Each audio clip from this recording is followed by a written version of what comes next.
have two colours ready mixed. One slightly paler colour,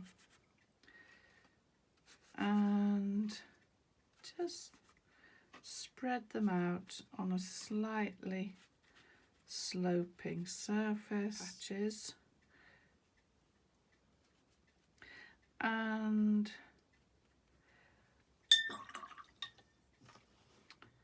just take an ordinary paper towel, just an ordinary paper towel, scrunch it so you've got some nice creases, you've got some really good interesting crease marks, and just press into the paper. And another patch of clean crease and press in. And the same again, bit of scrunchy creases. No, don't put the green back. There we are.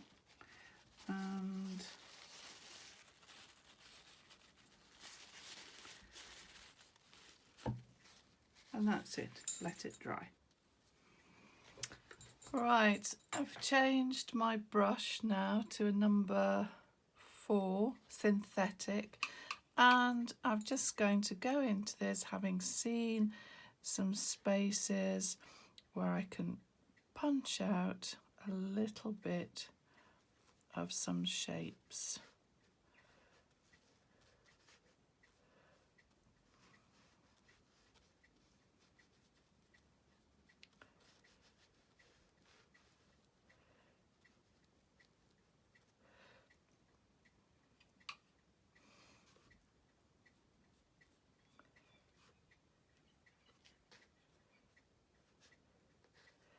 There's a nice leaf there, and there's another one there, and maybe another one here. And already we can start to see some nice shapes coming. This is a good one here. Drop that in, pop that across there. This is a nice little complicated bit here. We can put a little separation, maybe just do a tiny line here, and looking at these shapes, and maybe we can just change our colour now to the yellow, slightly yellower colour, and carry on pulling those shapes out there with the warmer yellow, and maybe even in some parts we could drop in a little bit of that yellow while it's wet, just to bring the changes a bit there, and you can see how that could build up quite nicely with a little bit of yellow over the top of that. If you leave that edge, and perhaps a little bit of yellow just over there. Let's pull those two apart and put in a stem and stroke a tiny little leaf into that area, and we've already got some nice shapes coming. And so all I have to do is carry on working on that, building it up like I am doing, and seeing the spaces and the shapes either with blocks or with lines.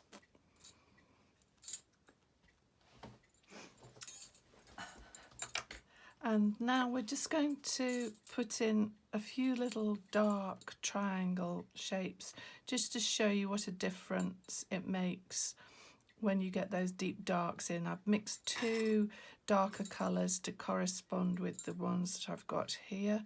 Done obviously a lot more work on the rest of the picture, and so we'll just go into some of the nooks and crannies with a little bit of, this time, the more sort of yellowy colour, which we can just coax in here and just make a little line, and then with a little bit of water or some of the paint that you used before, you can just coax that out, and it makes a lovely strong contrast so that you get a real sense of depth. And so you can see how, and then at this stage you might also want to put a bit of a shadow where one leaf overlaps another, and that leaf there overlapping that one, so I just stroke that shadow over. I could do the same there where that one is overlapping that, and then take a tiny tip of dark while that's wet and just coax out that leaf, and maybe these. As the paint just runs out, just stroke a little bit across the leaves to give them a tiny bit of change of surface.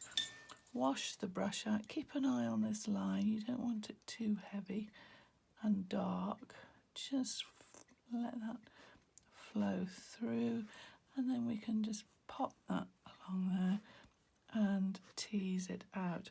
It looks a bit strong to me, so I'm just going to pop a little bit of colour across it, like so, not all even, and then with thicker colour, just get that back. A little bit of wet in wet, and before you know it, we've got a nice sense of mystery and dark. A little bit there while that's wet. Coax that round, and there you've got it. So keep an eye on it. It can be as quite rough if you want to, or you can go into it with sort of botanical accuracy. Let's take the other colour. Now here I can put a tiny little triangle in there, and that uncovers that below there, or I can do the same here and the same here and the same here. Notice how I'm just popping this colour in one or two places, weakening it then with the old mixture, and let's just pull that out. Pull that out.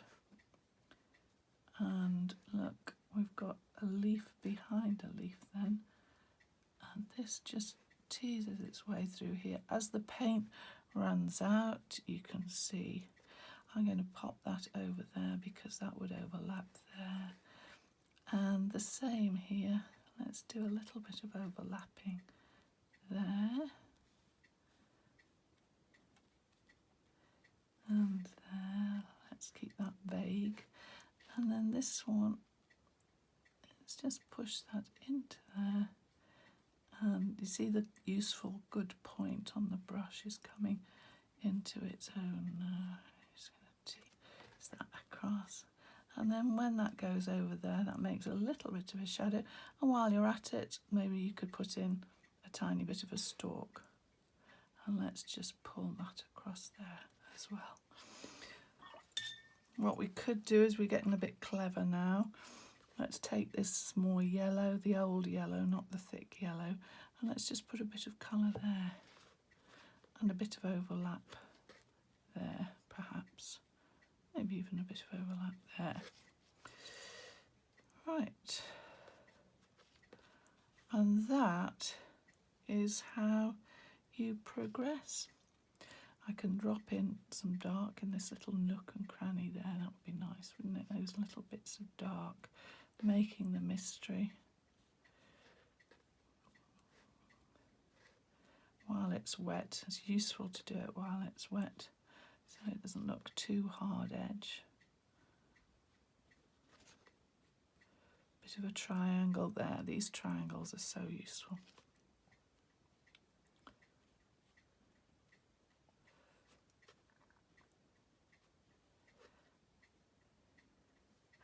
There's one crying out for a little bit of dark just there. It's so deep and dark in there. I've put some veins in here, so I'm kind of tempted to just do that as well, but I think it's a little bit too dark at the minute to do that, so I'll just wait until I've got it a little bit paler. And on you go. Build it up, carry on teasing shapes out, see how many layers you can do. If you're confused, you can always put little pencil numbers on the layers, 1, 2, 3, 4 as you go back. So here we've got a 1, 2, 3, there's a 3, there's a 4, there's a 5, there's a 6. You just go back layering and layering so you know roughly where you are. And before you know it, you're totally hooked like me. I can just do a little bit of a shape here. Get that separation in there, and before I know it, I've got another shape just teasing in. Bit of water, bit of paint, soften it off, and you just keep going. Make sure you lose some of those hard lines. You don't want them all sort of to be linear. There. Okay, good.